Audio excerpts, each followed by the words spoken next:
TG Plus News edizione di Venezia, buon pomeriggio. Apriamo il nostro notiziario con la politica.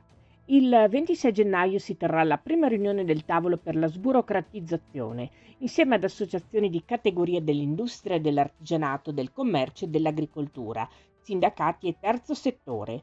Lo annuncia il presidente della Regione Veneto Alberto Stefani, confermando la prossima convocazione di un'innovativa sede di confronto finalizzata all'analisi degli adempimenti a carico delle imprese, alla raccolta di istanze e proposte e al supporto all'elaborazione di interventi per la riduzione degli oneri burocratici. Segnalo sin da subito, precisa il Presidente, che la partecipazione al tavolo non comporterà compensi, gettoni di presenza o rimborsi spese e non determinerà oneri a carico del bilancio regionale.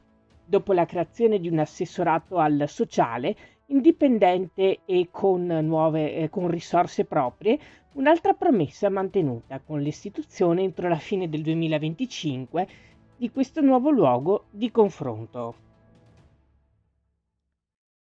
Approvato il progetto per il risanamento del cavalcavia Borgo San Giovanni a Chioggia che vede interessate le carreggiate nord e sud. L'incarico di progettazione era stato affidato allo studio VKA Progetti. Il prossimo passo sarà indire la procedura di affidamento dei lavori che avrà luogo nei primi mesi del 2026. I tempi per l'esecuzione dell'intervento sono fissati in circa un anno. Sono state reperite le risorse necessarie all'esecuzione dell'intervento, ha sottolineato Angelo Mancin, assessore ai lavori pubblici del comune di Chioggia, e ora siamo arrivati alla fase esecutiva dell'intervento. Si tratta, continua l'assessore, di un lavoro essenziale, date le condizioni in cui versava la struttura, evidenziate dall'indagine che nel 2020 ha interessato tutti i circa 100 ponti del territorio. Il quadro economico di progetto ammonta a oltre 2 milioni di euro.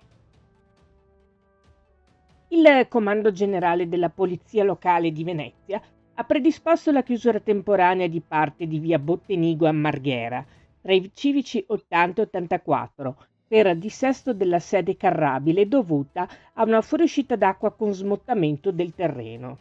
Il tratto stradale rimarrà chiuso fino al termine delle operazioni per la messa in sicurezza della carreggiata.